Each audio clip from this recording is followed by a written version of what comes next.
thank you guys so much to everybody for being here today. So for those who don't know me, I'm Doug Meyer. I'm the school president here. I've coached football and basketball. I was the athletic director. And what I love about today is, as much as any Hall of Fame, this is our 4th Hall of Fame event. And I think this is the first time where I witnessed basically all the work of everybody who's getting inducted, which is great. And I was just telling somebody outside, honestly, this is one of the best days of the year for me because I love reminiscing about what happened in games or the impact that people made. So to celebrate all of you who we're honoring today is a great day for me, but more importantly, it's a great day for our school and the impact that you made on us. So the purpose of the Hall of Fame is pretty simply to celebrate the impact that each of you made and that God made through you as He worked in our school. And everything we do is about integrating our academics and our athletics and fine arts and everything under God's guiding hand. And so we're grateful to be able to celebrate you today. Just a couple of quick event things. We have probably more kids than we've ever had, which is great. And we do not want you to feel bad if you got to go in and out a little bit, if you need water, if you need more to drink, if you need snacks. It is not disrespectful when we kind of go from one person to the other if you want to go and grab whatever you need. There are bathrooms down to the right if you need them going out there. But again, this is a fun event. So we want to be able to celebrate. And again, if you have to get up and move around, no problem at all. And we realize it's a little smaller as far as the room goes. But for those of you who don't know as much about our school, these buildings have not even been used yet. We just got occupancy on Tuesday, and these are brand new because God has blessed our enrollment so much that we didn't have any place to put kids anymore. And so next Wednesday, when we come back from our little homecoming break at ALA, then we will have classes in here for the very first time. So we are unbelievably excited about that. 5 new classrooms. And we have a lot more plans for the future as God works in us too. I want to say a few thank yous to people because if I don't do it now, I'll forget by the time we get to the end. So we had a lot of our staff worked hard. Our mission advancement team led by Ben Prevey, who's our director of mission advancement. Has Ben in here? Probably isn't in here yet. But he was outside. And then Jen Bodie and Jenny Peterson are also on the mission advancement team. So they've done a ton of work to get all of this prepped. We appreciate them. And our athletic director, Dave Peter, is a part of our Hall of Fame committee and what we do. And one of our coaches, Matt Hine, and his son were out there helping serve as well. So, but just a lot of people went into putting this together to making sure that we can make this a fun day and a great day. So appreciative for them. We're just going to basically work our way through. The way it goes is I'll have a few things to say as we think about the impact that each person or the volleyball team made, and then I'll give them the floor for a few minutes, and they can say whatever's on their mind as we go. Just some of the decorations. We've got the awards, obviously, but these are the trophies that are representative of the people that are in here today as well. So. Let's kick it off then.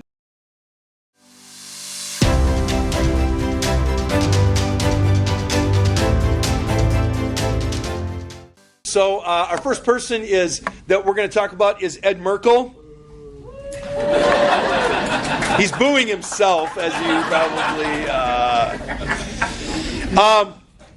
So we have a variety of categories in our Hall of Fame. You could be a contributor because we know that there are people who haven't necessarily played here, but they maybe made a big impact. We've got teams of distinction. We've got coaches. We've got individual athletes. And we've had all of those now after this year.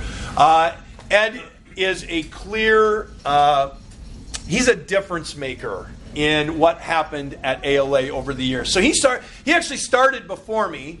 And he came on as a coach in the program, and in one of his very first years, they won the state championship. So good work, Ed. That's well done.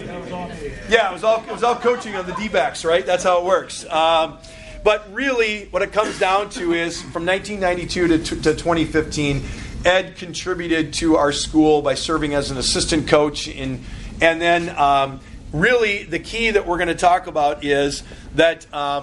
he started with coaching, and he would help out lots of different things. I'm sure there was softball that he spent time in, and track. And if there was a game, Ed was probably here, helping out in some way, shape, or form. And when I think of Ed, I think the big thing I remember with him is that, number one, is he just loved talking with kids, encouraging kids, hanging out with kids, making a difference in their life. And that is hugely important. The longer I coach, the more I'm here. I tell people about our staff at Arizona Lutheran Academy is they just love kids, and they want to make a difference in their lives. And that was a big part of who he was.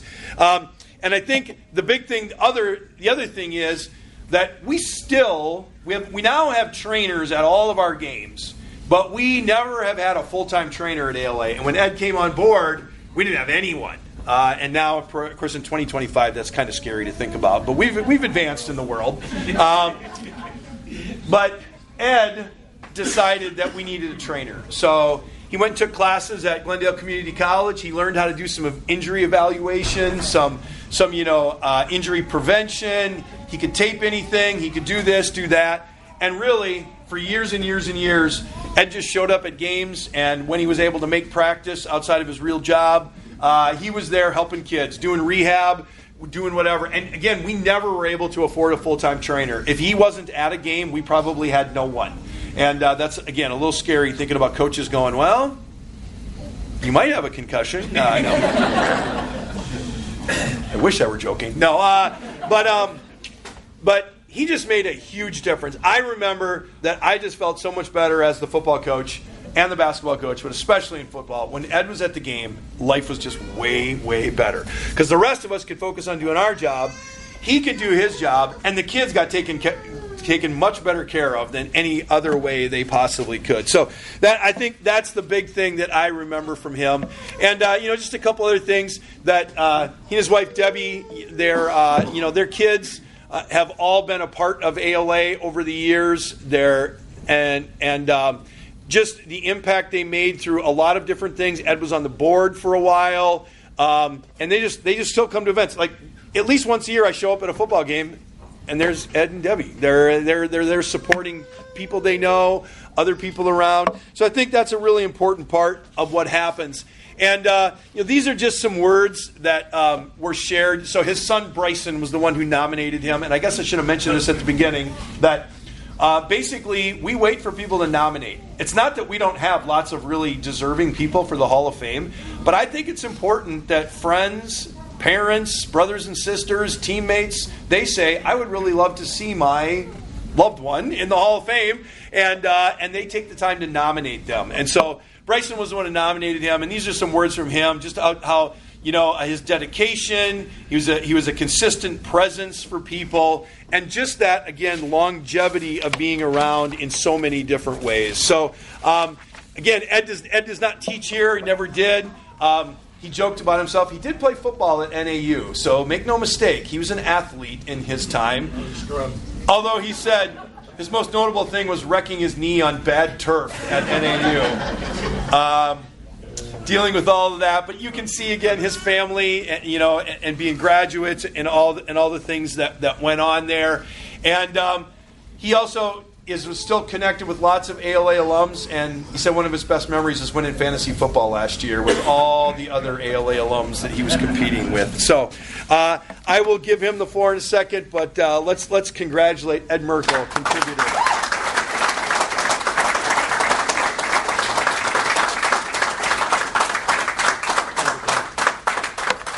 After that, I got nothing. Come on over for a second. Let's give you the award. We're going to get a picture. I just want to talk. Get it done. Here you go.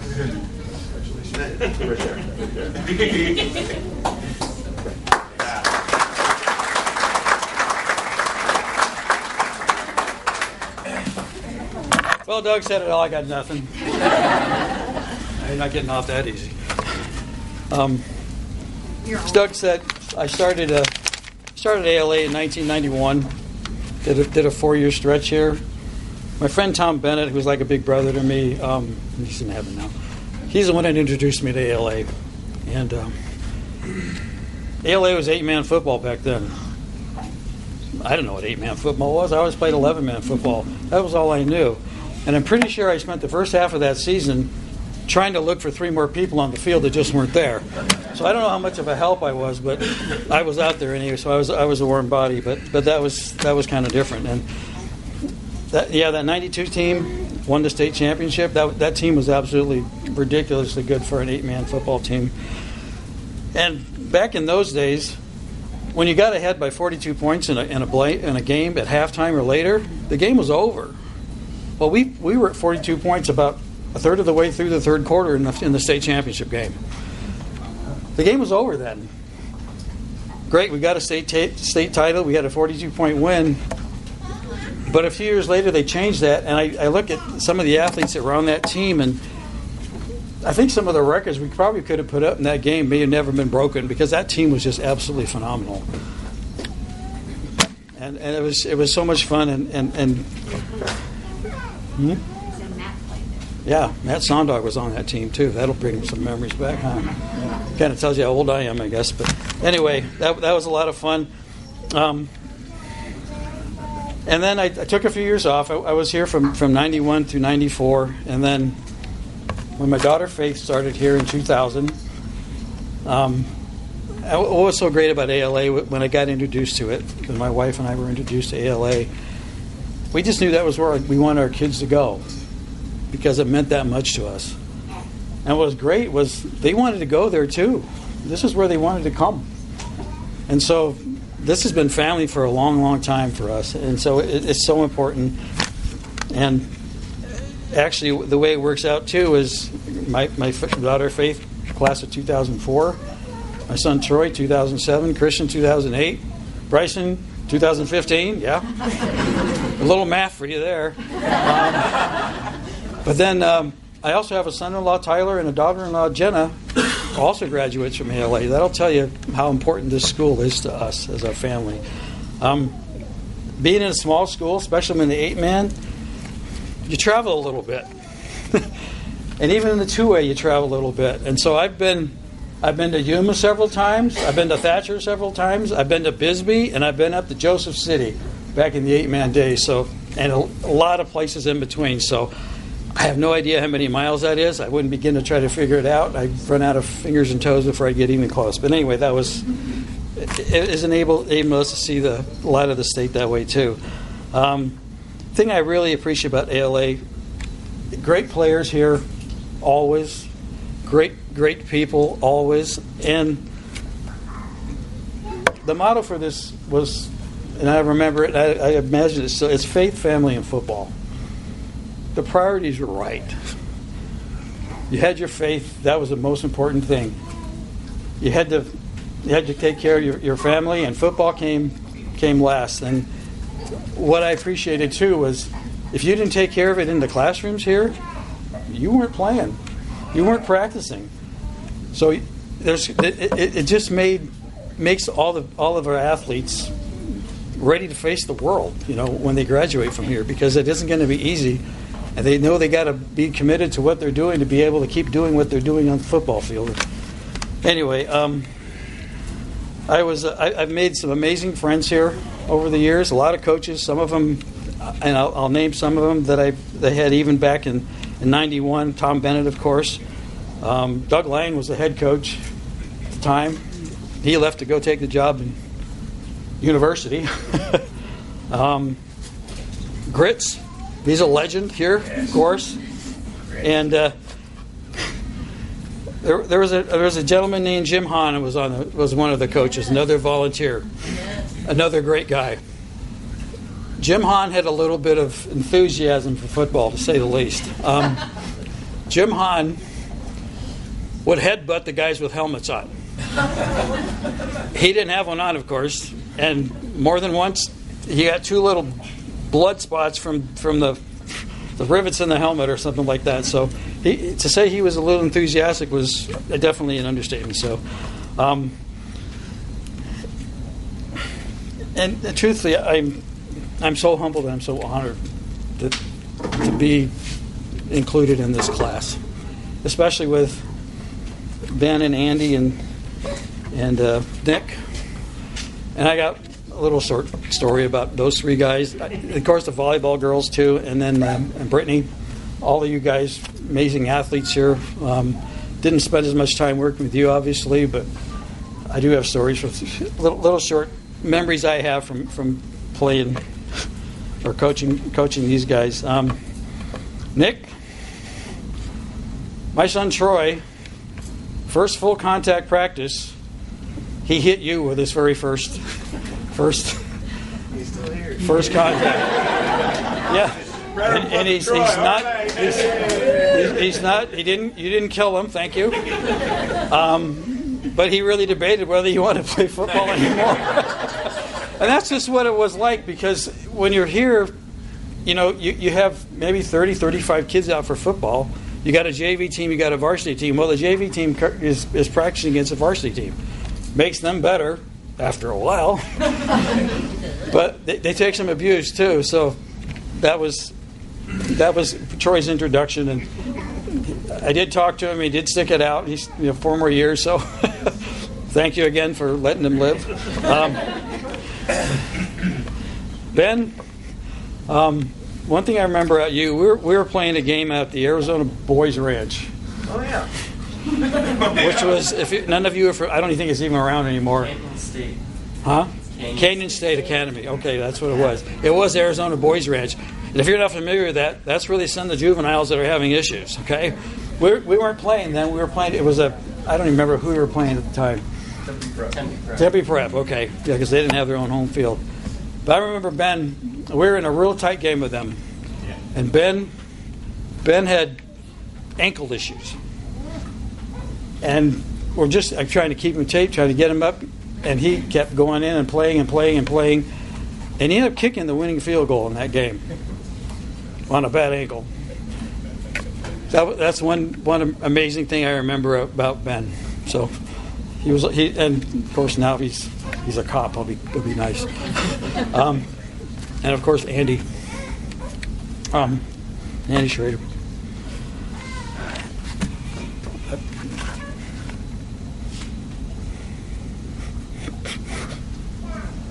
Sorry. Andy was like family to us. Great athlete, of course. Just a great man. One thing I remember about Andy, he was one of the first ones that really took ALA into the 11-man football arena. He was a phenomenal athlete. He was a phenomenal man, phenomenal player. And I remember we had a playoff game. We were playing up at Thatcher, and we were running a double wing all the time. And when you run the double wing, you got backs on both sides, and it's pretty easy for the defense to try to figure out where the ball is going. So we actually changed our offense just for Andy. We went to the I. It changed everything about the game for us. And that's how phenomenal teams were.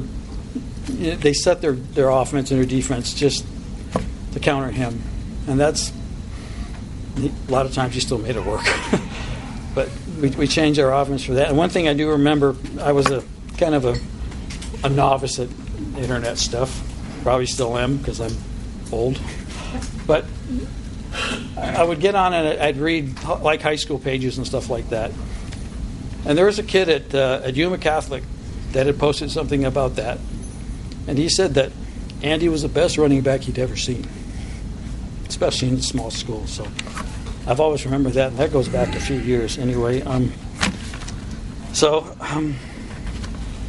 talked about some of the coaches, and a lot of these coaches have just become really good friends of mine. Doug is especially Scott Indall, who's coached here for several years. Brian Kelly, another one of the coaches here, and still somebody I call a good friend.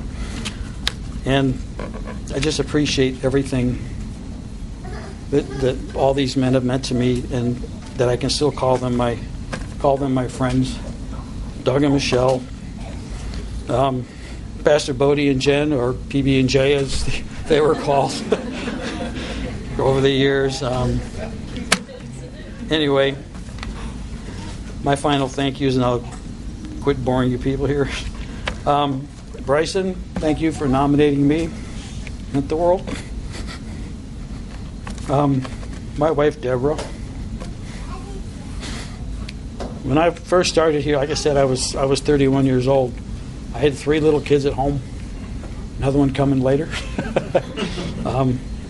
And I was able to come down and make practices Friday nights, road trips. Like I said, Joseph City. That's not a 2-hour drive. But my wife encouraged me to do this because she knew what it meant to me, and she's always been there, always been behind me, always encouraged me, and our kids too, of course. But a little story about my wife. You're familiar with two-a-days if you're a football player.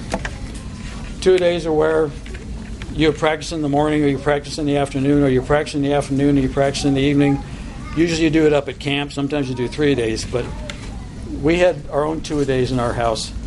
We housed kids when our boys were here too. We housed 3 other football players. We had 5 high school football players in our house at one time. And Bryson was still there. Faith was up at college, so she was already gone. In fact, we used up her room. But Debbie had her own 2-a-days because back then, and I think they still do it, in the summer before school started, you do 7 o'clock practices at night.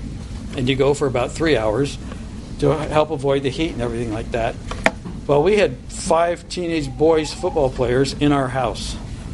So she would do a first 2-a-day was making a meal about 4 o'clock for them to eat. And then when they got back, she'd do another one at about 11 o'clock. So that was her 2-a-days. Her commitment to everything, and definitely helped me out too. So anyway, wrap all this up. I am so humbled and I'm so honored to be included in this. I thank ALA for everything they've done for my family, for me,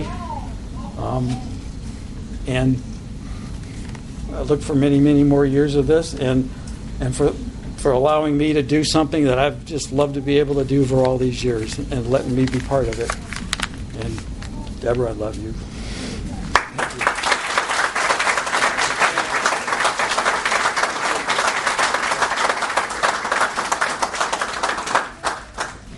One of the things I wanted to mention is I think there's a common theme that you're going to hear with with pretty much everybody else today as far as individuals and teams, and that is that these people and the volleyball team, they in many cases kicked off or were pioneers of sort of a great run in our school's history in athletics, or they changed around a bad situation, and that probably speaks to the impact that God was making through them because of their talent, but also because of just their will and their character and all the things that went along with that. So the next person that we're going to talk about, and by the way, what we're doing today is we're simply going through basically in order now from based on their year. So we're going to start with Andy Schrader.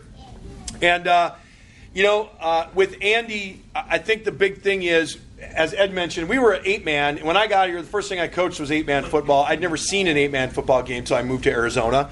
And then in 1999, we moved to 11-man, and we actually had quite a bit of talent on our very first team, which was great. I mean, we only had 150 kids, and I think we had 45 guys out for football that year. And we had a guy who ended up playing. He started for 2 years at ASU as an offensive guard. He was 6'5" and weighed 315 pounds as a freshman. And we had a lot of other really good athletes. Well, then it was a little bit of a downturn after that. So it was 1 year of fun, and then it was, let's see how long it's going to take. And so when Andy started playing, we were blessed that that's kind of when things changed. And a lot was due to him and sort of his ability as a player. In 2003, that was the first time we made the 11-man football playoffs, and that was Andy's senior year. So that I think says a little bit about who we were. And just a couple of things that I think about with him. So his senior year, he rushed for 1,800 yards, and if you look at most high school teams, think back to maybe if you watch football, if you had a 1,000-yard season in the old days, that was a pretty good year running the football. Andy started a run where where like 1,500 yards was a good year, and there was a chance somebody was going to get to 2,000 in our offense. And he was the first one to be able to do that. And so, you'll see some of their individual accolades. But a couple things that I remember about him that stand out. So one was, I remember we were playing Scottsdale Christian, and we were playing at Cactus Shadows High School. And we didn't like Scottsdale Christian. And we rarely lost to them. In fact, I think Andy's junior year we lost, and we turned the ball over 7 times, and I made a T-shirt that said 7 turnovers on it, and I wore it to practice every single day the next week. And to remind them that we weren't going to turn the ball over anymore. But I remember playing up there, and he was just punishing people. And he scored a touchdown at one point in the game, and we were winning, and we were going to win. And somebody tried to tackle him right at the goal line. And he put his head down, and he just plowed the kid. I mean, he ran him over. And they threw a penalty, and they assessed him a 15-yard unnecessary roughness penalty for running him over and leading with his head. And so I definitely remember that. And then Ed mentioned about us running out of the I. So, yeah, there were a few times when we normally had 2 running backs, but we really only had 1. So we stopped pretending we had 2, and we used just 1. But even more than that, so we were playing Northwest Christian, and we were probably going to win the game. We were just going in to put the game away. I think we were on like the 4-yard line, and we scored a touchdown. There was like maybe 3 or 4 minutes left. The game was going to be over. So quarterback turns, and he pitches it to him coming out of the I, because we didn't hand the ball off. And Andy had already carried the ball probably 30 or 35 times in that game. And the pitch went through his hands, hit him in the chest, dropped down, and a kid from Northwest picks it up and runs it 95 yards for a touchdown. And now all of a sudden the game is close again. And so we decided after that game we were going to change our offense, and now we just turned around and we just handed it to him. Because he just had this little thing like he couldn't catch the pitch cleanly and then find the hole. So we stopped taking away the first part and just let him hand it off. But the other part about that game was that we had scored a touchdown earlier in that game, and then we had two like unsportsmanlike or personal foul penalties on that play or after that play. I think Gritz, our assistant coach, was along the sideline and the ref ran into him. So then he assessed a 15-yard penalty, and I probably got one for arguing about it. And so they moved the ball back 30 yards, and we had to kick a 51-yard extra point. And Andy almost made it. I mean, it was only like 2 yards short. It was so close for a 51-yard extra point. So you don't see that every day. And then, I think that, and Wendy had written about this a little bit in her nomination sheet, but one of the highlights was Andy's senior year. We played Valley Christian, who I know this is going to seem like a theme, but we didn't really like them either. And we had a good rivalry with them, and we beat them on our home field 19-0, and they beat us a lot more than we beat them. But he had an amazing game. He rushed for 305 yards, all of our touchdowns. And the Cardinals always pick a player of the week and a coach of the week from high school football, and it's usually a big school guy. It almost always is. But somehow Andy got picked that week. And then so the next week we got to go out and visit practice, and then he got like a signed poster by all the cheerleaders, and he got to meet a couple cheerleaders. And when you're 18, assigned cheerleader. That's right. Yes. And then got to go to the game the next week and be out there at halftime. And Wendy went out with him right onto the field, which was great. But I'm guessing that is the highlight of life for an 18-year-old high school guy, is to be able to have that opportunity. Yeah, and his mom. There you go. That's good. So and I got to go along to practice that day and watch the Cardinals practice, which was pretty cool. So just talking with some of his teammates and friends. So we're going to talk about Nick Schroeder next, but the Schroeders and the Schraders, and there is a different pronunciation, they have been lifelong friends at the same church, and their kids went to school together. And just a reminder, Drew Schroeder just reminded me, he said, in high school, I avoided Andy at all possible during drills because Andy was going to hit me. And he hit everyone. He wasn't just a running back. He played D-back. He was first team on both sides of the ball when he was in high school. Again, these are accolades that are up there. I'm not going to go through all of that. But I just remember for him, again, just the way he had the ability to move, because I don't think anybody would say Andy, like in straight speed, was the fastest guy on the field. Never. Somehow, he didn't get caught very often, and he just had this ability to elude people, and it was really a lot of fun to watch. A couple other things I think that are really a big key. This is just a compilation of some of the things that, again, Wendy had shared with us about who he was and some of the impact that he made. But this was also shared by some of his teammates. Well, first of all, ALA soccer has never been known as a power.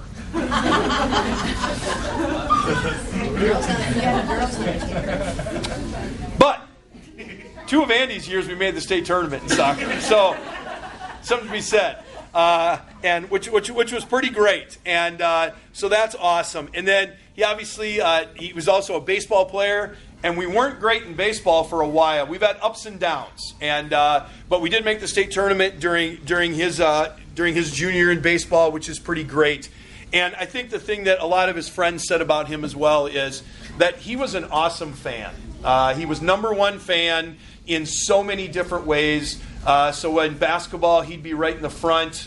These guys all wore the trucker hats, and they would be cheering. And they were cheering for Carly in volleyball and in basketball, and they were cheering for our guys in basketball. And he was a ringleader in all of that. So that kind of leadership is, I think, what really sets people apart. And after high school, Andy played football at University of Redlands, Division III football. Common theme. We're going to hear about Nick coming up as well. And just was successful in life as well. And I'm going to be honest, I wasn't as close to Andy as he got older, but again, sharing from his family, that just an active participant with all of his family, loved his nieces, and was able to spend some time. I know that fantasy football was a big thing, and Andy's fantasy football, it's mandatory attendance at the draft, correct? You have to be there or you're not in the league, even if you don't live in Phoenix. And so, that kind of stuff is really cool. And I think it's great that, that really epitomizes who he was and his impact on the world. And, this is just kind of the finish for him. And that is that Andy battled cancer in a courageous way, the same way that he did everything else. And so we are inducting Andy posthumously today because he went home to heaven in December of 2024. And many of you, I remember seeing it at the memorial service and celebrating his life on that day. And it's great that we can be here celebrating him again today. And so at this point, I'm going to let Ben come up and share some words about him. And we'll let you take the trophy as well, Ben. Or the award.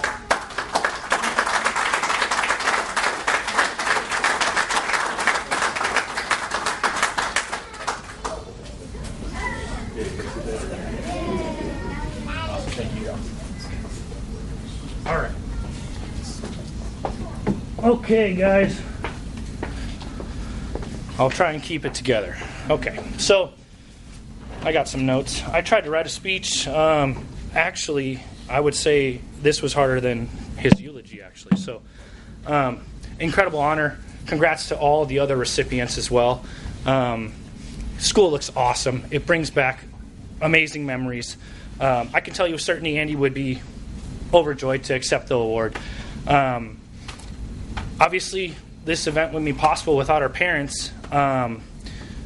Sports is the fabric of our lives from a young age, and schlepping kids to practices, different sports, we did everything. We played it all. So thank you, Mom and Dad, because this wouldn't be possible without any of that. So we grew up in rural Wisconsin, so you're outside all the time. You just play in the dirt. You play sports. It's what you do. I remember when it would snow, we would put our boots on and our snow gear on, and we would shuffle our feet in the snow and we'd make a whole football field. And then we'd make end zones and write our favorite teams in it, and then just go out there and hit each other. So that football was innate in him from a very young age. I remember county stadium baseball games. I remember basement Packer games. We were the first house in the neighborhood to have one of those, remember the old school big screen TVs that were like projector TVs? And it was in the basement. And so it was like, Dad made a cool bar, handmade. So the whole neighborhood would come in the basement and watch Packer games. Awesome time. Andy was a natural athlete from a very young age. I think because we played together a lot, he played with older kids so it kind of helped develop his athleticism naturally. I remember when we moved to Arizona, I played club soccer, and one time we were short guys, and my coach asked if my brother could play, and then he perpetually asked if my brother could play after that. It was like, hey, I know you're going to play, Schrader, but is your brother in town? Can he maybe come play with us? So, he was a stud. I want to fast forward to ALA. Football was, my freshman year was I didn't even play. And I remember Mom was like, your brother's going to be in school next year, and you're not going to be on the football team? And I'm like, all right, I guess I better start playing football now, because he was playing Pop Warner. So I started my sophomore year, and football is a great metaphor for life, right? Because every part of it sucks except for the game, right? The practice is tough, the two-a-days, and I was kind of just a soft individual to begin with, so it was I had to put on the hard hat, right, and get tough. And but it's a great metaphor for life, right? Because sometimes it's hard to get up, or you don't want to go to work. But then when you're here making memories like this, and you have an opportunity, to hang out with your family or do something fun, that's when the lights are on, like a Friday night, right, at a football game. And so that's why I would have never played football if it wasn't for my brother, honestly, because I knew that he was a special football player and that I wanted to watch it. So I'm going to highlight a couple of my memories playing football with him. So Andy's freshman year, I was a junior, and our first game was in the Dome, right? Oh, yeah. Springerville Dome. So it was that 1A through 5A Classic, and we were the 2A game, and Andy was on varsity. He was a freshman, and he started, and I was on the bench, right? So, which is, trust me, it's totally cool. And so his very first carry, I think it was maybe it might have been a sweep or a toss, 24 toss maybe, and untouched, right through the line, and I'm on the sidelines running next to him, 80-yard touchdown, boom, first carry, freshman year. So I remember that. I remember going through his stuff, finding the tin stoffel. There's no such thing as a free lunch paper from Grits. I think it was the originator of that. Yep. And so I didn't realize he was such a romantic for his memories, especially when it came to football. So I thought that was pretty cool. Andy was always better when the lights were brighter. I mentioned the first carry. I want to talk about the game we played the Friday after 9/11. Most of the schools didn't play that Friday, but a few did. And I believe it was, ironically, a Canyon State Academy game. We were away, and we won 61-14. I was trying to find stats, looking through archives online, and I couldn't find much. But I remember my mom was in D.C. because she was stuck there, and I remember standing on that field next to Andy and listening to the national anthem, and it just felt different that day.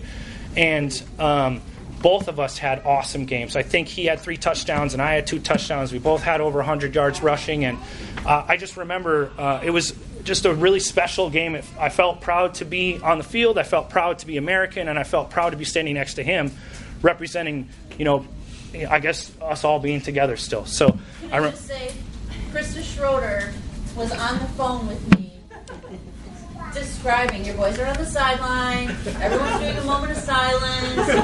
Yeah. That was a really cool game.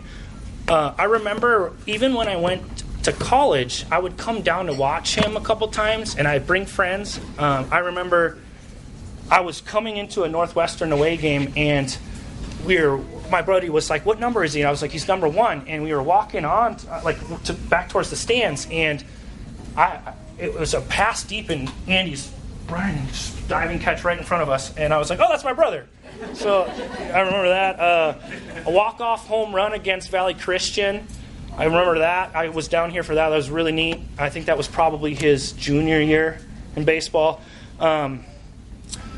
We made a lot of, selfishly, over the last couple of years, I would say I got to spend a ton of time with him, and I would say it's almost accelerated bonding. Lots of cool things we got to do together. I remember the World Baseball Classic was awesome. Spring training, tailgating.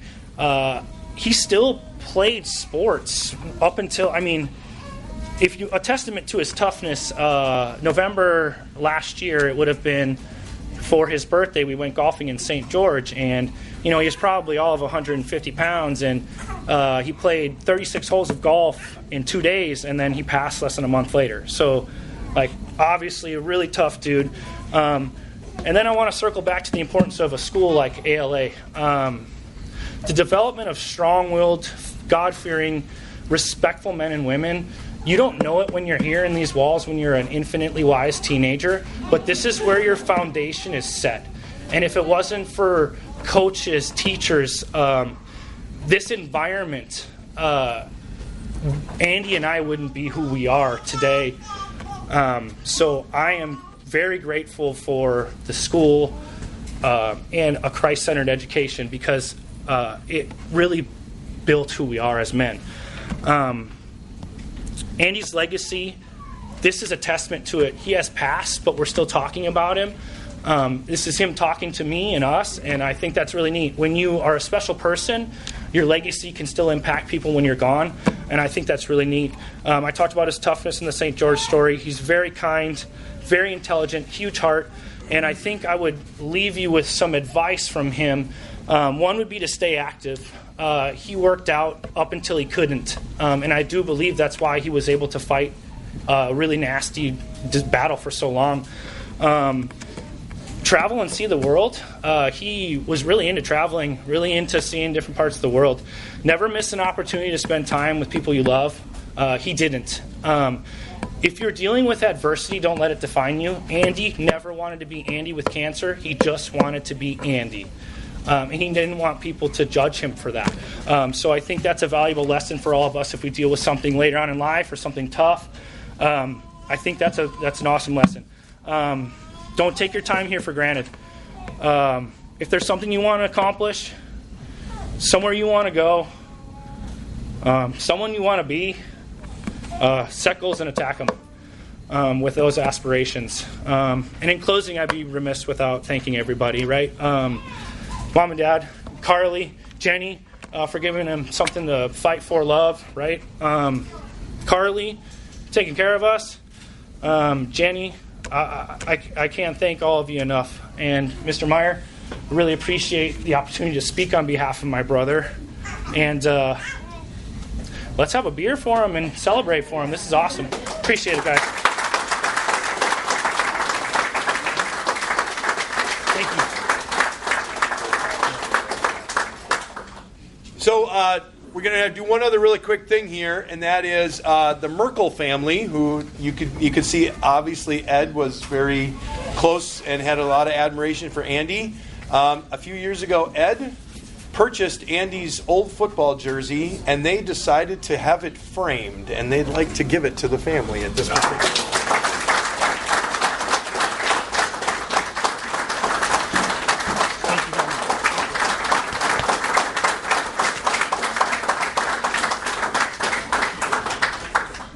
Thank you, guys.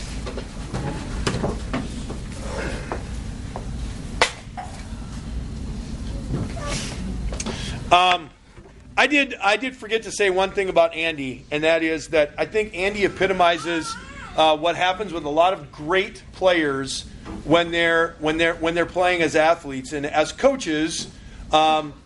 We want everybody to be all tight and, right in together. And as a coach, you just want everybody to do what you think they're supposed to do. But sometimes the most competitive and most successful people are the ones who test you as a coach. And I say that in all admiration. But Andy was unconventional at times, and that's what made him who he was. And, there were times when we would butt heads.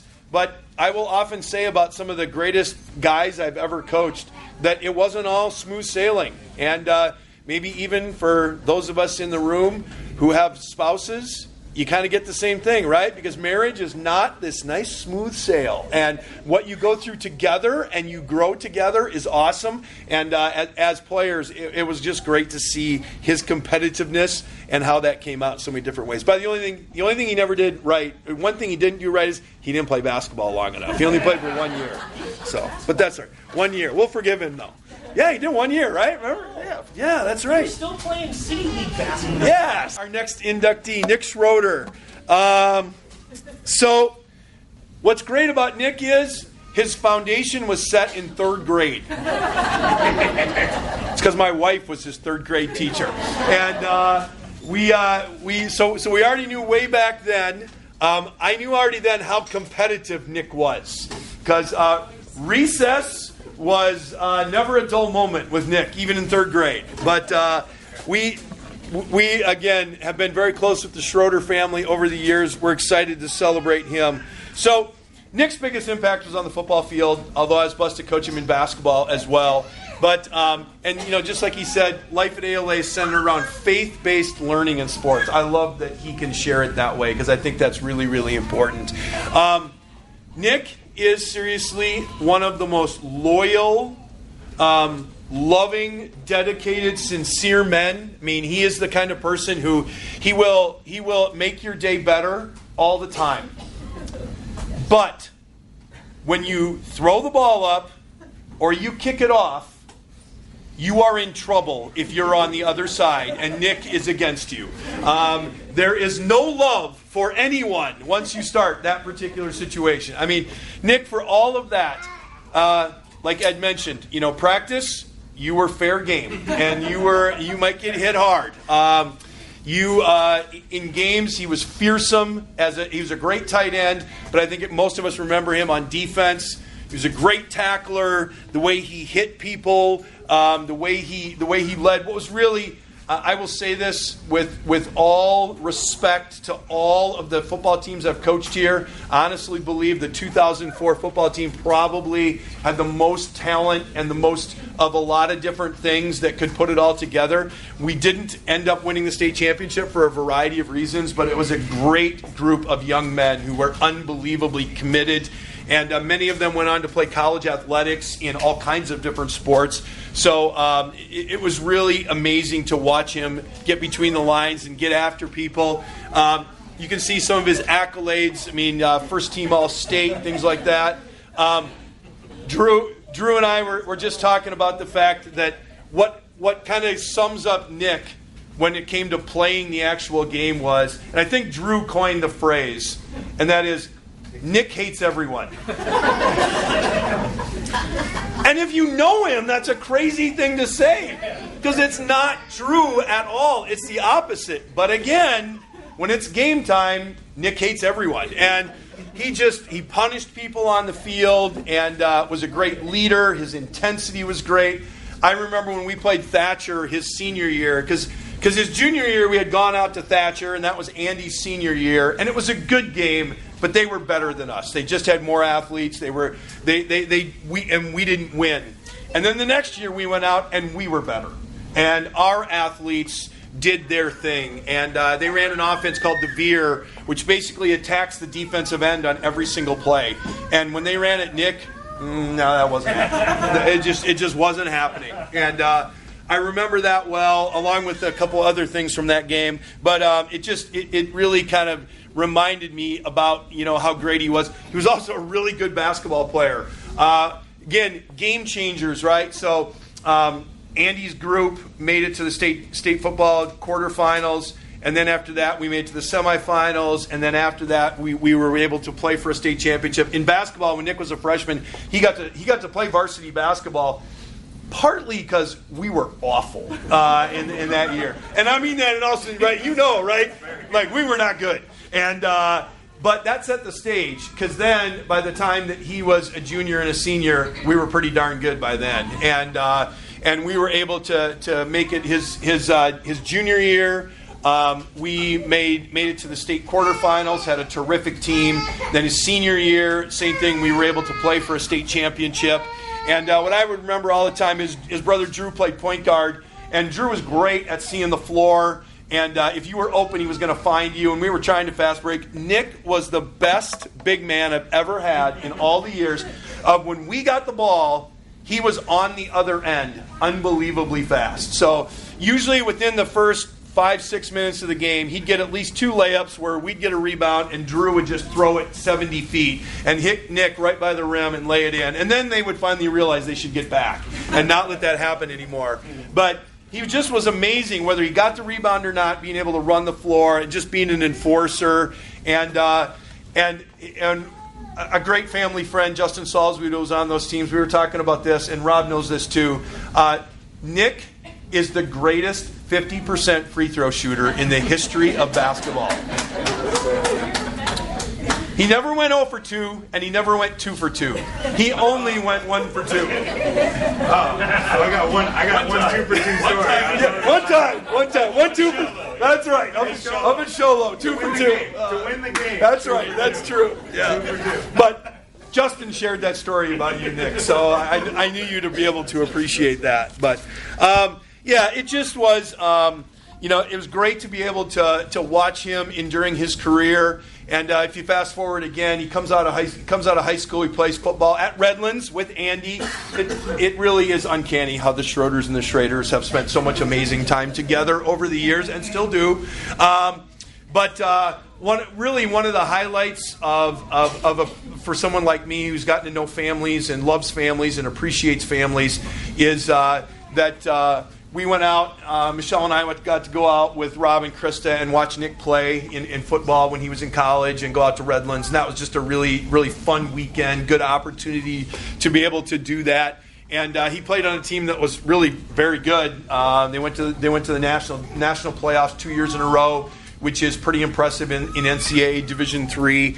And since then, of course, lots of other things that Nick has been able to do and accomplish. He's in the research business, research science. I was honored to attend his wedding last April, and now he's a clinical research associate. And again, just making an impact. And I just of maybe all the players that I've ever been blessed to coach, Nick is the one who somehow always makes you feel better. He texts me. He shoots me a birthday message. He and Rob have come to games over the years and that we're playing. And again, not that other people don't, but that just tells you a little bit about how he cares for other people, how he loves other people. But that, again, as a competitor, he's definitely one of the best football players we've ever had in our school. So congratulations, Nick.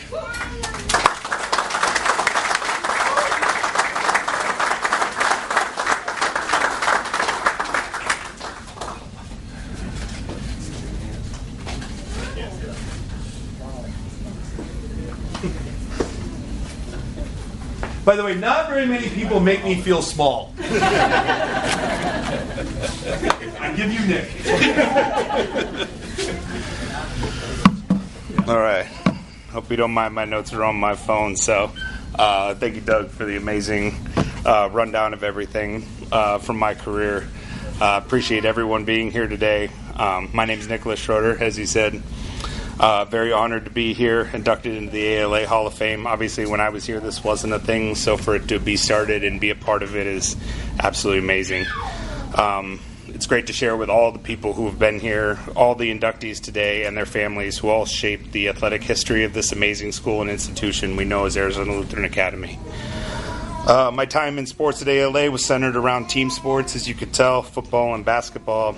So I can say without those teams and teammates, I would not be here today. Without their work, their sweat, their effort by my side, practices and games, this award is also a recognition of all those boys who played by my side. I will always be grateful for their friendship and their grit.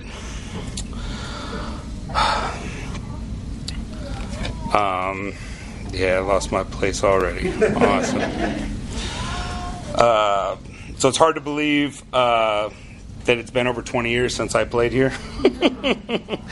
Basically half of my life. I'll be 39 next month.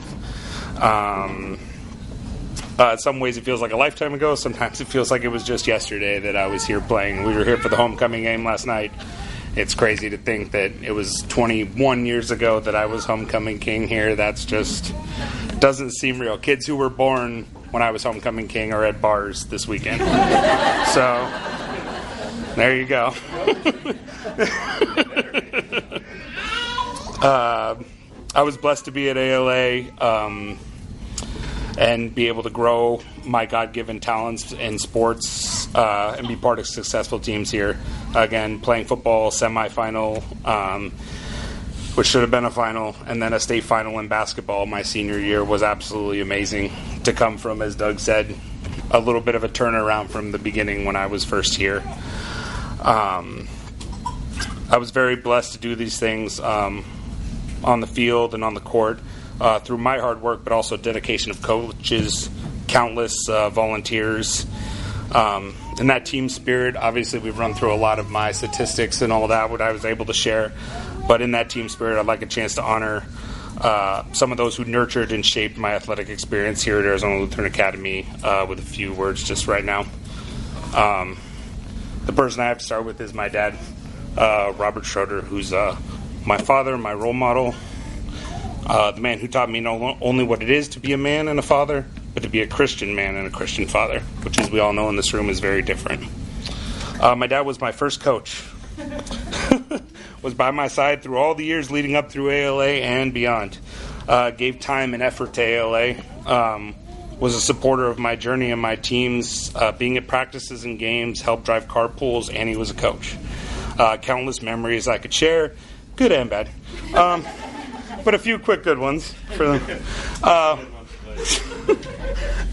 My senior year, lots of teams, obviously, Scottsdale Christian sort of things, had matching team bags and that kind of stuff. My parents made it a point to buy teams bags, and my mom monogrammed all them with the team numbers for each player. So we got to, when we showed up to games, we looked like a team. When we went traveled on the road, we had something that kind of helped us felt as a unit.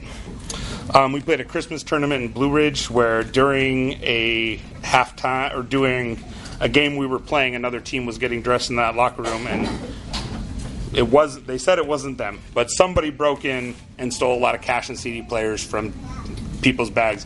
My dad was one of the few parents who made the trip. He made sure everybody on that trip was able to eat and took care of everybody until money could come in for them.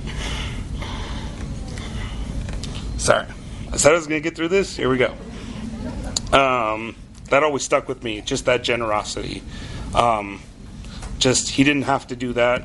We could have figured it out another way, but right after the game, obviously a lot of kids upset, was able to help that happen, and through the next couple days, making sure kids were taken care of.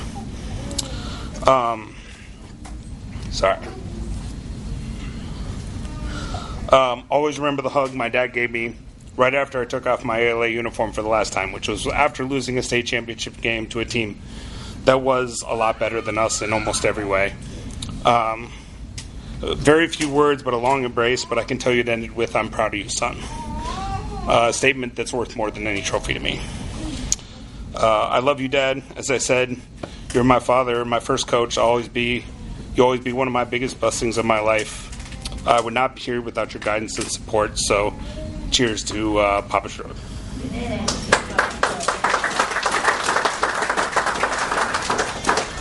Quickly to my brother. So if Dad was my first coach, you were my first teammate. We pushed each other on and off the court, literally and figuratively. Getting to walk the sports journey with you at ALA will always be one of my most cherished memories about us. This place, the road trips, the games, the wins, even the losses. All we did were better with you by my side. Drew's a better athlete. He's more accomplished than me at ALA. As Doug said, the turnaround that we had started a lot with my class, but Drew's class took it up another notch. I'm very proud to call him my brother, proud that he was a teammate. I look forward to him being up here and being honored someday very soon. I love you, and thank you, brother.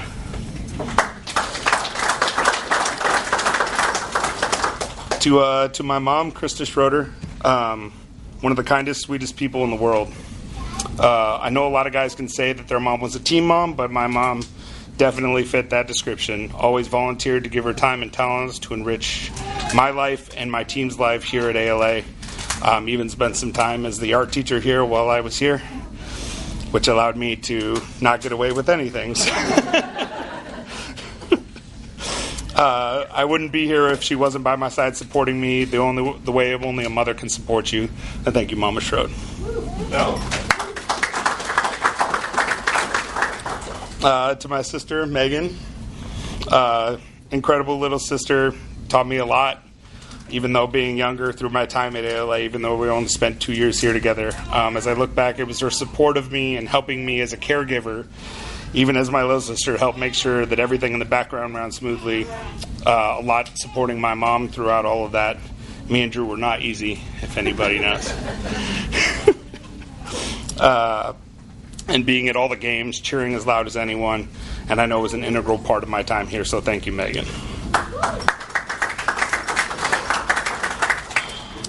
Doug got to say a bunch of nice things about me, so here's my chance to say a bunch of nice things about him. So, Doug Meyer, as he said, when I was here, he was the AD, the head football coach, and head basketball coach. So Doug was the coach when I was here. Under his coaching, I was able to come to the athlete that I am today and being honored for today. Went on to play NCAA D3 level college football, as he mentioned. The coaching support and guidance for me and athletes, the athletes today being enshrined today, the life lessons that have stuck with me and helped me and shaped me to be the Christian man and father I am today, a lot of those come directly from Doug. Doug Meyer has helped countless other young men before me and after me to train boys to become men, to compete on the field, but also, importantly, as Christian men who are ready to be leaders and examples in churches and in life. I could share so many stories about Doug, maybe some more of them later. Road trips, pregame, postgame talks, halftime speeches, all of those, and even the one-on-one talks, all that shaped me. A couple that I remember are we beat St. Carlos in the state tournament. They were 26-0. They shut down the city of St. Carlos. Came down here and packed a gym. We beat them in overtime. Doug comes into the locker room right after. We're all just like amped up, and he's like calms everybody down. And he writes 26-1 on the board, and everybody just goes crazy. I'll never forget that. If you ever seen Doug do this in a game, I'll never forget this. I think if I ever coach basketball, do this, he'd go, timeout, full, sit down. You know you're in trouble. You probably if you know that's not good. If you see that, the lineups could change real quick after that. One of those early years when I was playing, we had a chance to play against Tim Kruge, who was a very 6'9", 6'10" guy who played for Valley Christian, and he had a putback dunk against us. And right after that, everybody just kind of like freezes. We all seen it in the NBA, but nobody has seen it on a high school court. So and Doug goes, not the timeout, full sit down, just timeout. It's like, that can't happen again. So later in the game, as he was coming down the middle, I was able to, even being maybe 5'11" and weighing 145 pounds at that point, was able to knock him down. So he didn't dunk again. But Doug's ability to motivate and inspire us is something I can never truly put into words. He was a father figure. We never wanted to disappoint. His coaching led me to pick a college coach who reminded me a lot of him. The coach at Redlands very much reminded me of Doug.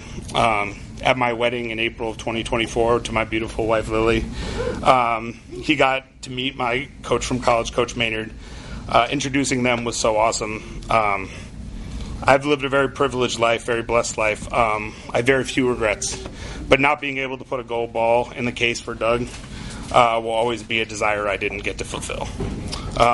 Coach, I'm blessed to call you my coach, my mentor, my friend. I wouldn't be standing here today without you. I love you, and cheers.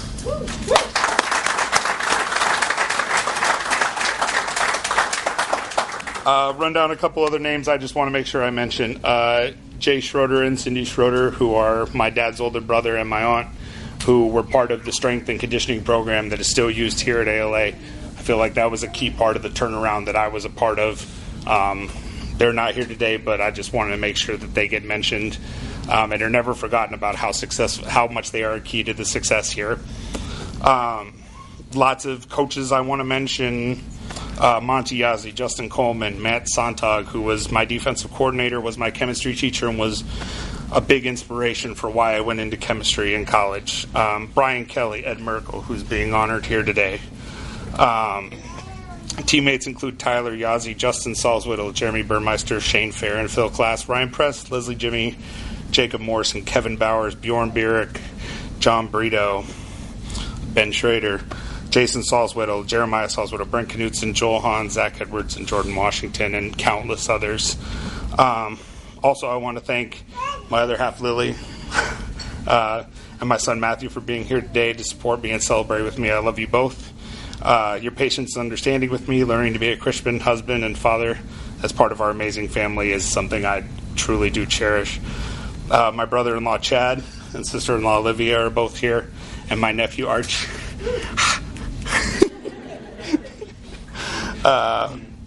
So glad that they're here. It's amazing to share this with you. I love you all, and thank you very much.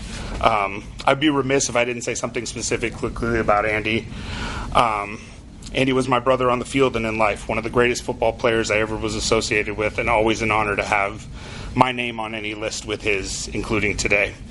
I know at the end, both of our names are written in the book of life, and I will see him in heaven. Cheers to Andy and his family and his amazing career and amazing life. You will always be missed. As Andy would say, look good, play good. And the pictures reminded me of Andy, although he didn't play basketball, when he was cheering the giant question mark because he was in so much trouble for questioning the refs. So instead of questioning the refs, they just made a giant question mark and they would just point at it and point at the ref and point at the question mark, which apparently you can't get a tech for. So, although they did think about it a couple times.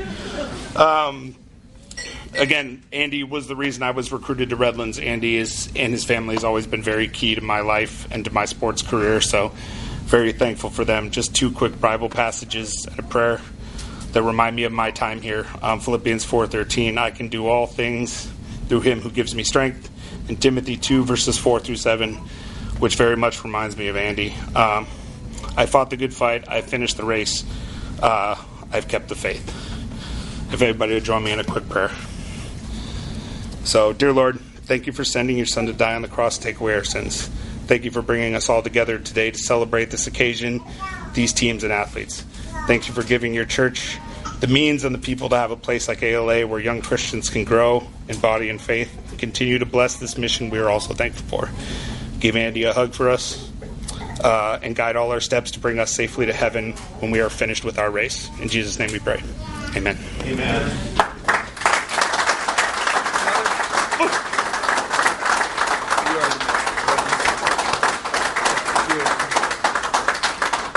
Unique.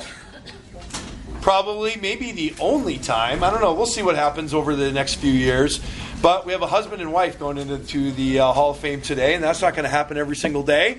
So that's pretty awesome. But they each get their own time. I told them that you're not doing this together because your high school achievements were you individually and what you were able to do with everybody else. So we're going to start with Brittany Grams and talking with her coach Mark Steiner, who was the softball coach when she was here. Again, it's the same theme. ALA softball, not synonymous with long-term success. We've had some really good teams. Late 90s, we had some really good female athletes, and they were good in volleyball, and they were good in basketball, same girls, and good in softball. We had some good teams, but after that, it was a little bit up and down. And when Mark Steiner got here, he, the way he described it is, and I let him kind of write a lot of my talk about Brittany today, because I didn't coach her, and he did. And he just said she was the first real softball player when he started coaching, and definitely the best one that he ever coached. And I know it's hard sometimes to compare people of different eras, but I've never seen a better softball player on our field in our school's history. And so I think that says a lot about her. And again, it changed the trajectory of the program. A team that was kind of middling, and maybe sometimes not even middling, right, Mark? Because trying to find a pitcher, let's face it, softball is all about pitching, really. And we didn't have those all the time. But Brittany really was an amazing softball player. And Mark would also characterize her as saying that it wasn't just natural talent.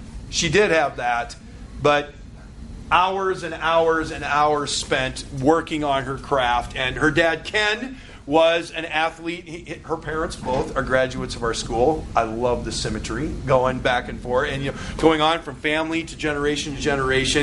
And And Ken always helped out in softball, and so it was clear that he was helping her and guiding her to be there. But those hours she put in made a big difference. So you can see just kind of some of those career stats. We made the state tournament a number of years. She was Player of the Year in our region, first team All-State. When you look at like her career batting average and stuff like that, let's see. I think that's on the next slide. Oh, maybe not. That might be on a different one. But she. Like her junior year, she hit .577 with 6 home runs. She scored 50 runs and had 50 RBIs in the same season. Her senior year, she hit .514, had 10 home runs. And oh, by the way, we didn't have a pitcher, so she had to do that too, and be able to play there. She's a really good shortstop when she was playing, and. Mark would just share that a couple of things that he remembers, and I remember one of these because I was a part of it, but he said there was at one point in her career where she had 18 straight hits in plate appearances. No walks, no anything else in there. She just had 18 straight hits. And then Mark said that to her at the next at-bat. So what happens? She pops out. So we'll blame Mark for, but I mean that's just unheard of when you watch baseball or softball to have somebody be able to have that many straight hits when they're working through things. And I think, then the other thing is, and Mark and I both remember this really well. So when our seniors, on senior night, we always let our seniors write down what's their memory from high school, And so we're out there on the softball field, and I'm on the mic because I'm the athletic director at the time, and I'm reading it, and it's Brittany, this and that. Best high school memory. Hitting a walk-off home run my sophomore year against Northwest Christian. Great memory. Guess who we were playing that day? Northwest Christian. They're right there, right across in the opposite dugout as I read that. It was so great. I could not wait to read that when that happened that day. And then the best capper to that was she also hit a home run in that game as well off of them. So, that kind of tells you a lot.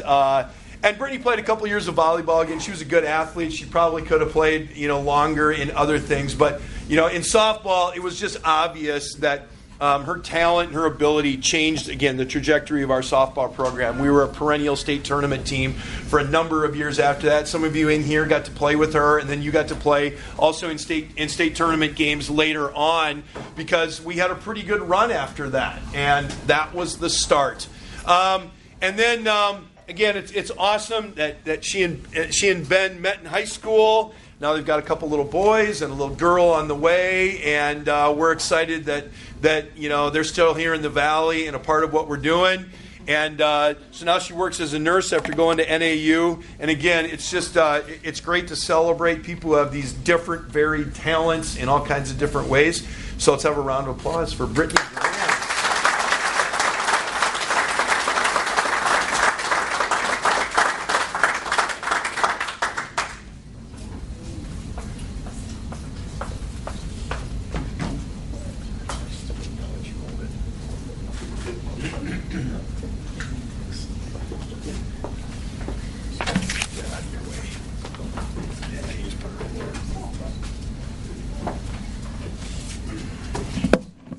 Thank you, Doug. Thank you for putting this on, and thank you for everyone being here today.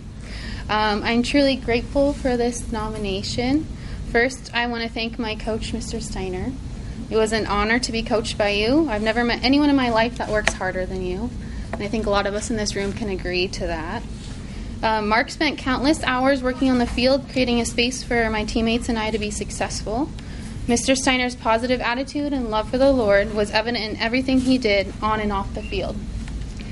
I pray my boys and daughter on the way will get to experience a coach, a mentor, a teacher, and Christ follower like Mr. Steiner in their lives. Next, to my parents. Dad, you were always there for a round of batting practice or to hit me pop flies and grounders. And Mom, you truly amaze me, being a full-time working mom and driving me all across the valley for multiple softball practices a week, as well as spending many of your weekends on the ball field didn't go unnoticed. And lastly, I just want to thank Arizona Lutheran, the Hall of Fame community, for putting this on and for all their effort that went into making this possible. So thank you all very much.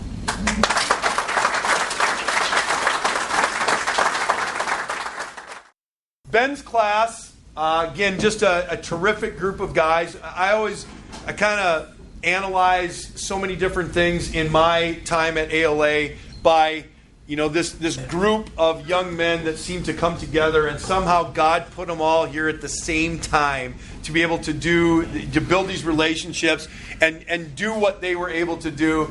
And Ben's class was unique. They came in at a time when we had suffered a little lull, so Nick and Drew and his brother Drew had come along, and we had some really good athletes for 3 or 4 or 5 years, successful in football and basketball, some other sports. And then we hit a little downturn, and Ben's class came in. And so sometimes that allows you to do things that other people can't do either. So like he got to play varsity football as a freshman, and but his group of guys, they were just a unique group that I think you guys had so much fun. Like life was all about fun. I remember taking them to football camp up in the White Mountains, and they just were doing something stupid all the time, even as freshmen, and I loved it. I mean, that's the kind of stuff I loved. It was great, and so it was great to see him be part of that class. And they like a lot of other groups, great camaraderie, and their athleticism, their success in life post high school, not a surprise, because that's what usually happens with people like that. And again, it was kind of a transitional year. Again, you're going to see some of his accolades up here. The reality is that he got a lot of good individual things, especially in football and in baseball, because he was a true 3-sport athlete. In football, in his junior year, again, he rushed for over 2,000 yards as a junior. That's amazing. He was voted Region Player of the Year. By the way, we had another player rush for over 1,500 yards that year on the same team. So he was sharing carries at 2,093 yards, which is absolutely crazy. That team, actually, they rushed for over 4,000 yards as a group. We were third in the state in running offense that year with all schools. Didn't matter what size. And Ben was a part of that. And I remember when he was a freshman, we were struggling with some things, and he and another kid named Jeff English, we got to about the middle of the season, and we were out of fullbacks.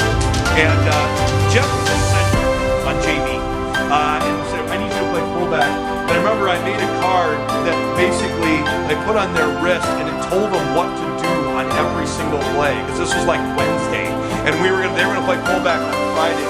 So if it said 24 toss, it would say, block the defensive end, or whatever. So if I call the play in the huddle, they could look on their wrist and go, this is what I'm supposed to do on this play. And you're asking a freshman to be able to do that. So that's one of the things I remember. You can see his final total, 5,000 yards rushing during his career. It's just really a phenomenal total. And 70 touchdowns. Both of those. Sad to say that's number 2 in school history. Sorry, Ben. It's not quite there. His teammate has just a little bit more. His teammate has 73 touchdowns and just slightly more yards rushing. So, but again, I remember watching Ben. He kind of actually reminded me a lot of Andy. Just the ability to elude tackles, to run people over when necessary, to find the holes. Great running backs have great vision. They just know where they're supposed to be. And Ben was an example of someone who was able to do that. And the story Ed told, I remember that well. His senior year, Ben actually did not have as great a year because he missed a couple of games where he just didn't even play because he had a really bad ankle. And then sometimes he played and he probably shouldn't have, but he did anyway. And so we're playing Tempe Prep, and they never let us run our offense very well. They're a great defensive team. So it comes down to we're down 1 or 2 points. We're on about the 20-yard line. It's 4th down, and we're going to go for it. And we walk out there, and Ben hadn't practiced the whole week. He was our kicker, but he hadn't kicked the whole week, not one single time. We walk out there, it's a timeout, and I go, Ben, you think you can make it? And he says, yeah, all right. So we go out there, he kicks a field goal, and we win the game. Zero practice during the week, zero timing with the snapper, none of that kind of stuff. And I think that that just was a good reminder to me, sort of what he was able to do. Played basketball, his team in his group of guys, and he was more of a role player in basketball. But we reached the state quarterfinals when he was a sophomore, and we were able to play for the state championship when he was a junior. And then his senior year, again, or his baseball career played varsity baseball. They had a lot of really good baseball players on their team. And he hit .423 for his career. And when he was a senior in 2012, we went to the state tournament. We were a top 6 seed at state. He batted .478, and he was an all-region player and was an all-star. And Ben, I got to tell you this story because your teammate TJ shared this with because he was a part of this. So his senior year, this was them having fun. So Ben and TJ were both injured. TJ had a broken arm, a broken hand, and Ben had a bad ankle. So this is the way they treated their teammates. So their friend Jeff, one of their best friends. So as we're all warming up, all the special teams players are out on the field, and they take Ben's football jersey and they give it to this other kid, and they tell him, put it on, and then Jeff won't know where his jersey is when he comes back to get dressed. So they give it to Eric Treviso, and Viso gets all dressed, and he's just sitting there. And so Jeff comes back in, and he's freaking out because he can't find his jersey anywhere. And Viso's just sitting there wearing it. So eventually they let Jeff off the hook, and they give him his jersey. And as TJ said, you would think we would be done. Yeah. So then they also grab. Then when they get out to the field, they grab Jeff's mouth guard off of his helmet. And now, if you're playing football, you can't play without a mouth guard in. And Jeff's captain. So Jeff's out there, and they don't give it to him right away. He's looking around. They're like, "Oh, we don't know where it is." And he goes out for the coin toss, and he's, we're ready to play. They still haven't given him his mouth guard yet, and he's freaking out. So finally, at the very last minute, they give it to him. And so Ben, I think that just tells you what kind of player Ben was. That not only was he a great player, but I know it seems bad, but this is what guys do to each other in high school. This is kind of how you relate to each other. And I just appreciate that was the kind of fun those guys were able to have when they played together. And again, it was just really a terrific career that he had here. And it was just a group of guys that was really, really fun to coach. And like I said, I feel very fortunate. There have been so many, especially football players, who I've just been blessed to coach and to be able to work with. And watching Ben play safety and handing him the ball off as a running back was truly a joy for all of us. So congratulations, Ben.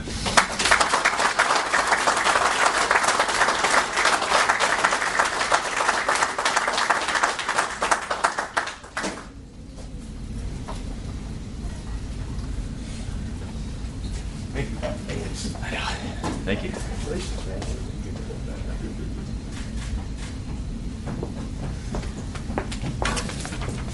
Here. Oh, just put it right here. Amen. Thank you, Doug. I just want to start by thanking the entire ALA community, my family, teammates, coaches, teachers, friends. I had an amazing 4 years here. Truly an awesome experience, and still hold most of those relationships and memories today. Looking back at my time here at ALA, I was blessed to be able to play basketball, baseball, and football, but football was always something super special to me. From the moment, like Doug said, going up to football camp for the first time and experiencing Thunderdome and wrestling with seniors and then running full speed at another human being was something that I never experienced before. And fell in love with it, and it's just an awesome game. Basketball is another story. I just want to apologize to Coach Meyer.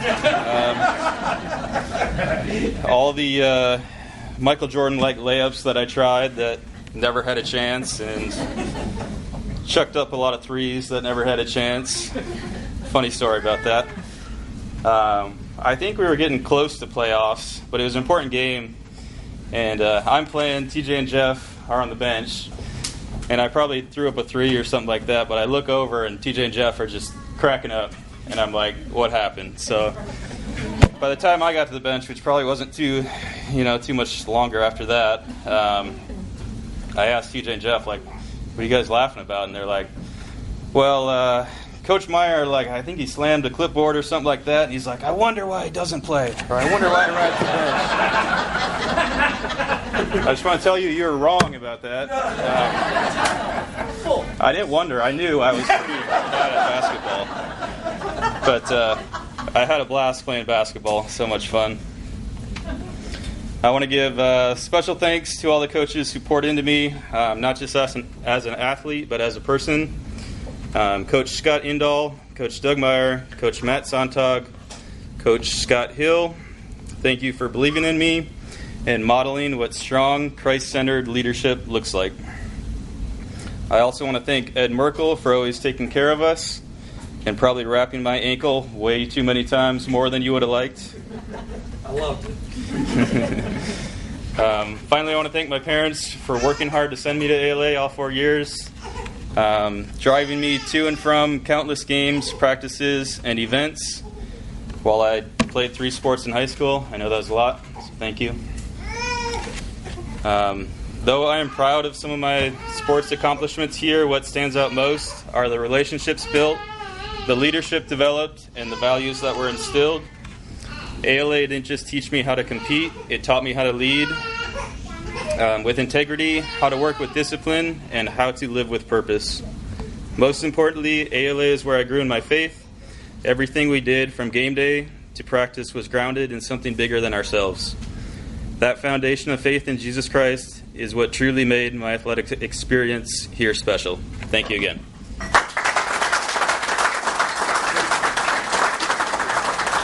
Last, certainly not least, the people that are making up more than half of everyone probably in the room is our 2014 volleyball team. And so this is the first time that we've done this where we put in what's called a team of distinction. And again, it's a category. A couple teams have been nominated before, but as we went through and looked at it, this was certainly an awesome group to be able to be chosen as the first team. And I think that it says a lot about what we are at Arizona Lutheran Academy, that the Hall of Fame that recognizes lots of great individual people, and it should.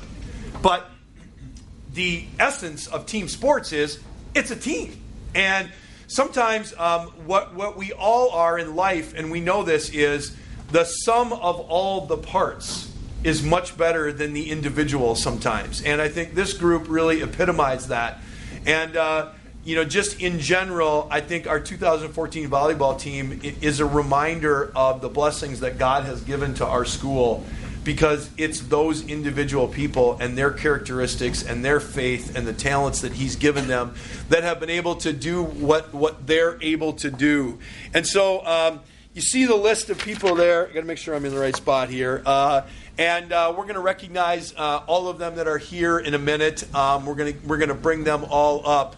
But again, individually, a lot of talent on this group. There's no doubt about that. But I think about a couple of things, and I'm just going to say right off the top, I get a front row seat because my daughter was on the team, and has nothing to do with why they got picked. But I got a front row seat for all of this because I was coaching football at the time, so I probably missed a few games during the year because we had practice or something else was going on. But to be able to experience everything that was going on was pretty cool. I will tell you that that was one of the oddest experiences of my life, is that when they were in the state tournament, so the state tournament was held up in Prescott in those days. It was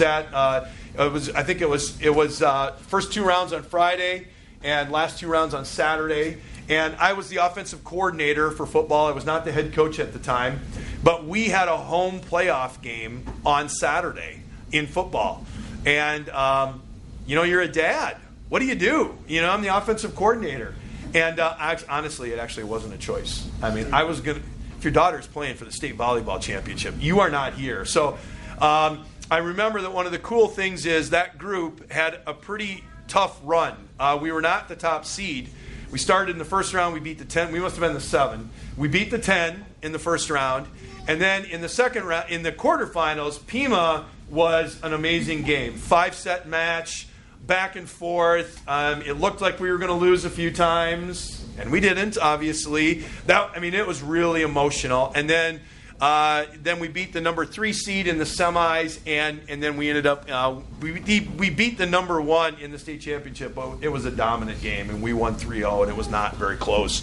And it was really cool to see. And I remember what was great about when this group came back is that we got back at halftime of the football game, so we were already winning. I was irrelevant at that point, so I just watched the second half and enjoyed it from the sidelines.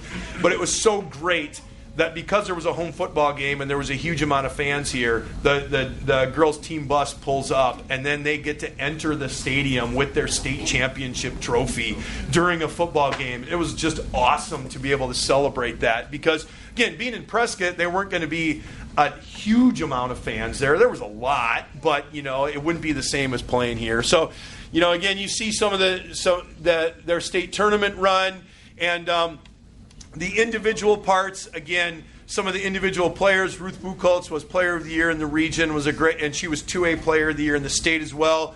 Brad Bodie was voted as Coach of the Year, but it was a whole team, so many good players doing so many different things. And I think the other thing that I would say about them is that it's them doing everything. So they were in musicals, and they were in choir, and they were leaders in student council. Their team GPA was 3.6, which probably the only time that's ever happened to any of the teams I've coached is maybe when Drew was a senior in basketball, because we had a bunch of smart guys. But usually we're hoping book smart. Yeah, book smart. But for most guys' teams, if we're 3-0, we're jumping up and down. And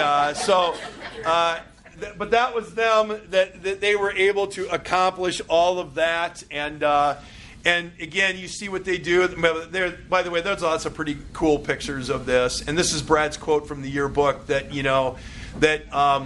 talking about their leadership, they're using their talents, and just, it was a lot of fun, and it should be. And it was the result of a lot of hard work by many of them as well, which is a great thing. And then I think another unique thing from that year was at the end of the year, our State Athletic Association, the AIA, they present an award to the top girls athletic program in the entire state, and we won for that year. And it's based on not just athletics, but also their leadership and everything else. And I remember going in for the interview because a panel came in. Some of you, I think, Ruth, did you get a chance to talk to them during that time? Do you remember that? I think one of you did. But they talked to a few coaches, they talked to a few kids. They asked us about how we supported girls' athletics and things like that. And it was an easy sell. Like, as the athletic director, I didn't have to sell it because this is just what we do. And so it was awesome. Some of them went on to play college volleyball as well. We had a Division I player, some Division III players. So there was certainly talent. It wasn't just hard work, and it wasn't just camaraderie, but it was all of those things being able to put together, which I think is pretty cool. And and I will share that as a dad, and all of you as parents in here, you get this. So my family knows this as well as anyone. I am not a crier. It's a rare occasion. But I remember very well that when they were playing Desert Christian in the semifinals, and we won, and I knew we were going to play for the state championship, and I'm sitting up there as a dad, and for probably one of the few times in my life, I just cried because I'm like, my daughter's going to get to play for a state championship. I can't believe how great this is. And, it was just so cool to be able to have that experience. And for all of you as parents, again, watching your kids have success in anything or being with a great group of people that surrounds them, you just can't ask for anything more than that. And in this school, where Jesus is the center of everything we do, with leaders who love them and friends who love them and other people who care about them and have them on their journey, it's a great thing to be able to celebrate. So we have individual awards for every single one of you, and I think Brad's going to talk first at that, but we'd like all of you to come up. Are you going to talk long? Can they stand up here with you? All right. So why don't all of you come up? And we'll give all of your awards, and you can stay up here while Brad talks. Let's give a round of applause to our volleyball team.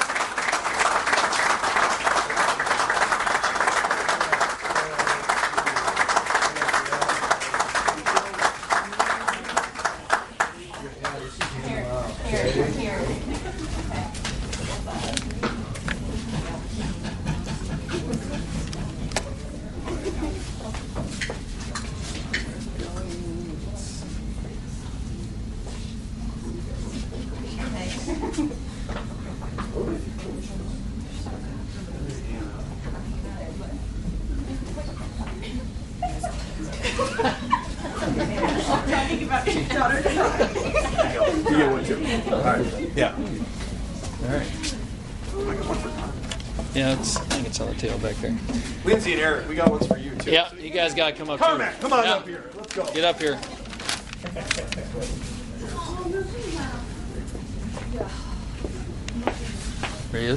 All right, we've been here for a while. I'll try not to keep you too much longer, but a huge thank you to the Hall of Fame committee of all the amazing stud teams that have been ALA history.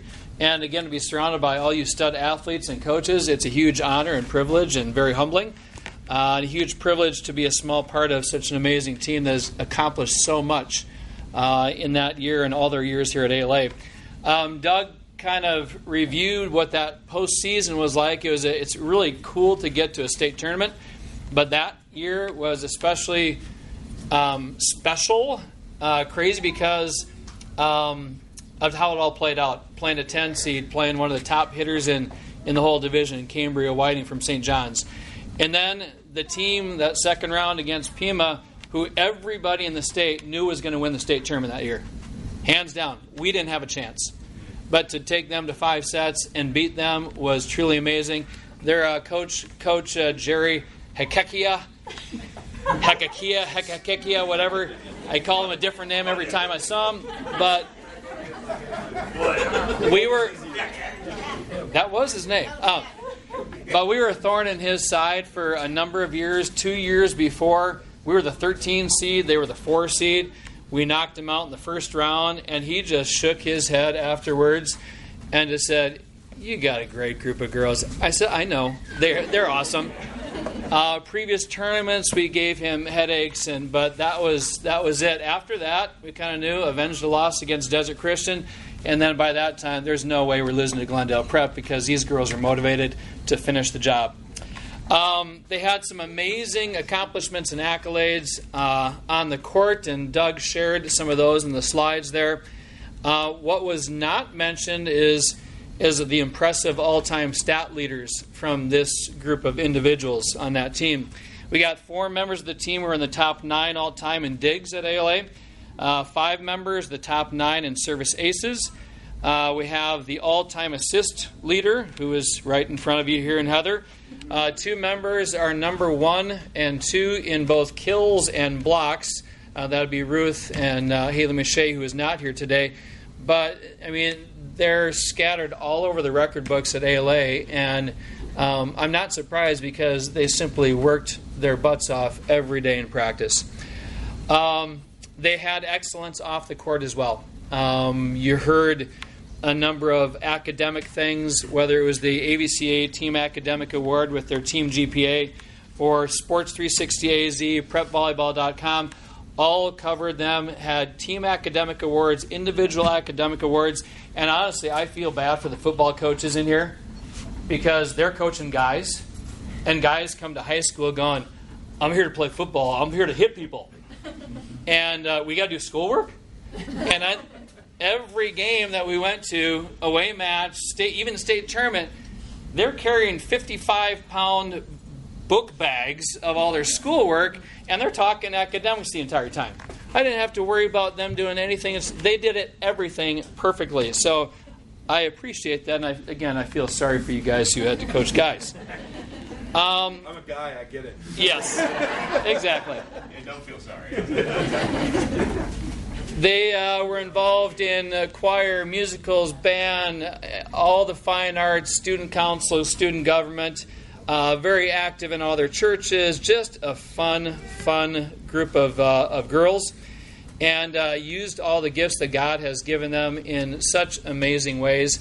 I mean, I could stand up here and tell stories of how that all played out, but I'm not. They're just here. You can enjoy them right here. 2 of them later on the next year, as they're part of this team, but next year went on to receive kind of the most prestigious awards in the AIA for Scholar Athlete and Scholar Activity Awards, which is the all-everything AIA, and that was Ruth and Rachel here. But everybody on this team played a huge part in making the team that it was and success and accomplishments, and I'm just privileged to be a part of that. This group left a legacy that's unparalleled in ALA volleyball history, and it gives me great joy to see these girls accomplish so much back then and also all the things they're accomplishing right now as they're impacting the next generation, not just in their careers, but as they're going to be amazing moms and parents. So again, thanks to the Hall of Fame Committee for recognizing this team of distinction, and thanks to this team, your names are going to live forever in Arizona Lutheran volleyball history.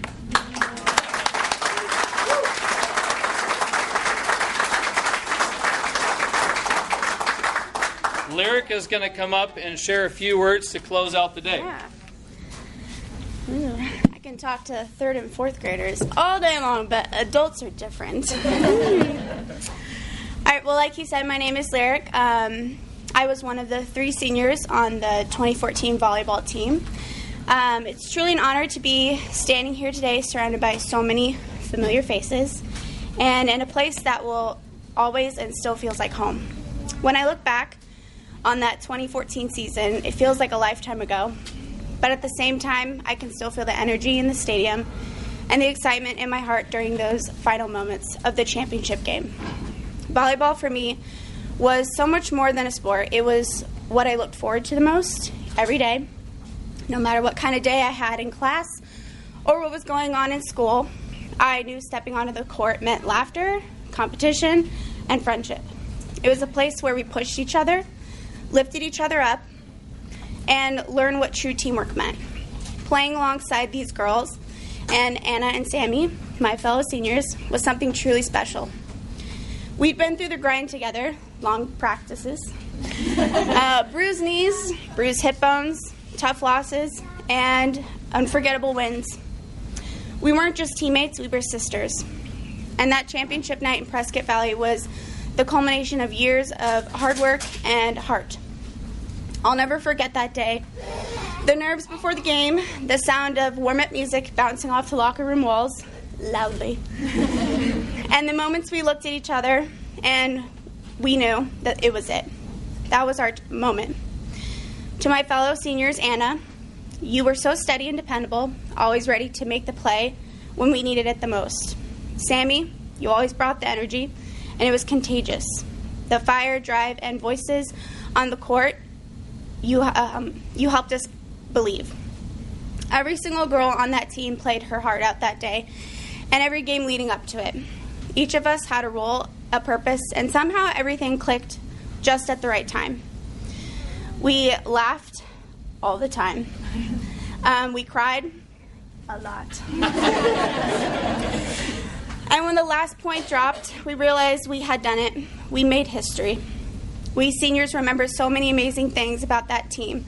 The camaraderie and the bond that carried us through every match. We had more fond memories together, like NAU camps, our silly warm-up games and chants, winning the PC tournament, and of course, the unforgettable state championship run. We had so much fun together, but more than that, we had purpose. One of our teammates who couldn't be here today, Greta, always reminded us that we were playing for an audience of one, and she was right. That's exactly who we were. We were joyful, united, and grounded in purpose. We loved each other, we loved the game, and most importantly, we loved to play for our Lord. This carried us through every victory. Coach Bodie? Where are the tissues? Sorry. He had a saying that stuck with me. This team battles. Sorry, I'm the crier of my family. He was right. In our championship game, we battled for every point, and we didn't give up. Thank you. Oh, I can't see. Our championship wouldn't have been possible without Coach Bodie and his leadership. His dedication to our team and to every player who came after us is something truly special. Coach Bodie pours his heart into every moment on that court. He believed in each of us, even when we struggle to believe in ourselves. His guidance, inspiration, and faithfulness demonstrated to us what it means to work hard, stay humble, and trust in God's plan. He had a way to bring out the best in us, not just as athletes, but as people. He showed us that when we came together as one team, we were unstoppable. And that unity glorified God. So thank you, Coach Bodie, for everything you did for us then and for the way you continue to shape the lives of players today. That championship wasn't just a victory, it's a reflection of how God blesses each of us with different gifts and talents. We were able to come together and work hard to accomplish something that many athletes never get the chance to experience. It was a beautiful reminder that when you use your gifts faithfully and play for something bigger than yourself, God multiplies the results in ways you can't imagine. I remember serving a 7-point run in the second set, and I remember the look in my teammates' eyes. There was no fear, no doubt, just trust in one another. In that moment, I knew we had it. I knew the championship was ours. Volleyball taught me about discipline and leadership, yes, but more importantly, it taught me about grace, about how to lose with dignity, to win with humility, and to remember that every serve, every set, and every point is a chance to glorify God. Before I close, I would like to selfishly take a moment to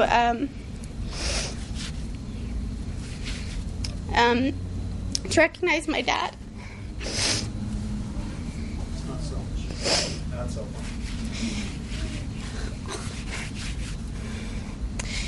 He was there that championship day in 2014, just like he's been there for so many games before and after. My dad has always had a gift for coaching, not just in skill, but in spirit. He had this incredible ability to bring out the best in people, to push us beyond what we thought we could do, and to make us believe in ourselves when the scoreboard said otherwise. He treated every one of my teammates like his own daughters, and that's something I'll never forget. Dad, your passion for the game, your love for players, and your steady presence, all of that shaped me into the player and person I am today. You showed me what it means to lead with heart and to serve with purpose. And seeing you still coaching today, still pouring into others with that same energy and love, reminds me that the best kind of legacy is the one that inspires others to keep growing. Today, my teammates and I accept the honor on behalf of Coach Bodie, Coach Carmack, and our families, and everyone who supported us along the way. Thank you to Arizona Lutheran for providing us with a place to grow, belong, and to play the game we love. May we all continue to serve both on and off the court with the same heart we played with in our 2014 championship volleyball game. Thank you.